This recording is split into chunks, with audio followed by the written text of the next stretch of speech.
मैं अपने बहन की शादी करके फंस गया हूँ। इतना ज़्यादा दिमाग ख़राब हो गया है।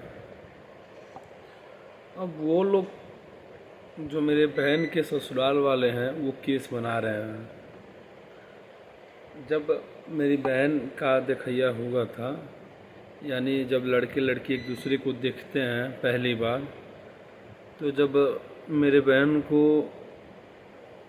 राकेश जी पसंद कर लिए थे और मेरी बहन ने उनको पसंद कर लिया था, तो वहाँ पे मैंने और मेरे पिताजी ने पूछा कि आप लोग क्या दहेज लेंगे।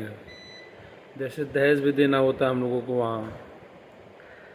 तो उन लोगों ने कहा कि हम लोग दहेज के ख़िलाफ़ हैं, हमें दहेज वगैरह कुछ नहीं चाहिए। तो मैंने और मेरे पिताजी ने फिर पूछा कि क्या आप लोगों को सोना चांदी कुछ चाहिए।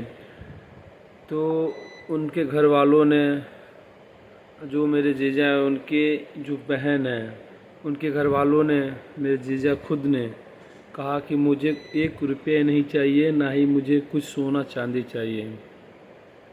तो फिर उसके बाद से चीज़ें वहाँ पे तय हुई, चीज़ें आगे बढ़ी। फिर उसके बाद शादी हुआ। शादी होने के बाद सब मेरी बहन गई है, तो वो लोग ये कह रहे हैं कि दहेज नहीं मिला है, वो नहीं मिला, ये नहीं मिला है। अभी ये चीज़ तो अब समझ नहीं आ रहा ना कि ऐसे कैसे, मतलब अगर आप लोगों को दहेज चाहिए था तो आप लोग बोले होते हैं, तो हम लोग आपको दहेज दिए होते हैं।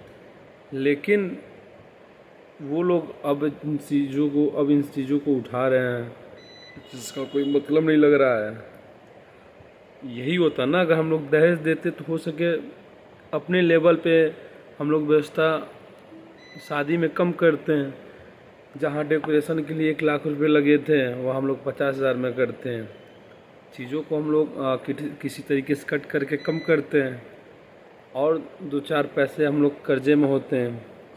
लेकिन जब आप चीज़ों को बताएंगे नहीं और फिर जब चीज़ें हो जाएं तो फिर आप वहाँ पे आने के बाद से डिमांड कर रहे हैं, ऐसे कैसे चलेगा।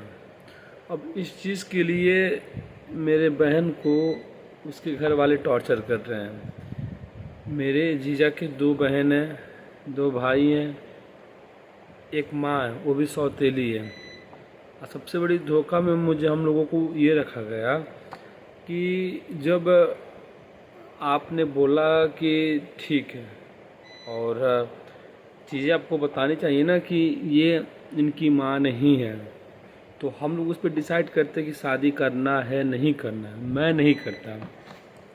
अगर उन्होंने बता दिया होता कि इस लड़के की माँ नहीं है और जो माँ है वो सौतेली है, तो मैं नहीं करता। मुझे जिस बात का डर था वो हुआ। मुझे शादी के 1 महीने पहले पता चला कि उनकी माँ वो नहीं है, असली कोई और है। तो मैं तो डर गया, लेकिन सारी चीज़ें फिक्स हो गई कि शादी कब होना है।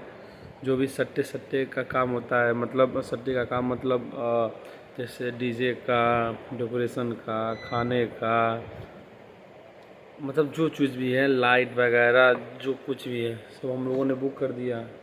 नंदिनी से मैंने पूछा तो उसने कहा कि नहीं, मैं शादी करूँगी।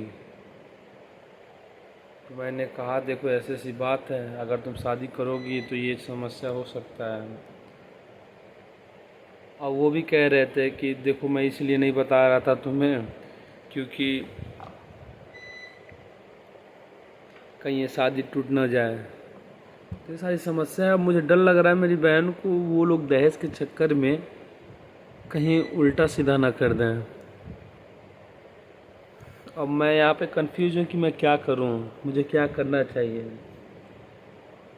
क्या ये चीज़ें सही होंगी नहीं होंगी, या मुझे जा कर के समझना चाहिए क्या होना है क्या नहीं। अब तो साला दिमाग एकदम टेंशन में लगा हुआ है। मैं कल शाम को चैन से सो नहीं पाया, खा नहीं पाया, फिर मॉर्निंग में उठा हूँ तो फिर ये सारी चीज़ें हैं। बोलने के लिए इतनी सारी चीज़ें हैं कि मैं किस किस बातों को क्या क्या कहाँ कहाँ बोलूँ। मैं किसी को गलत और सही नहीं कह रहा हूँ, लेकिन जो चीज़ें हैं वो हैं।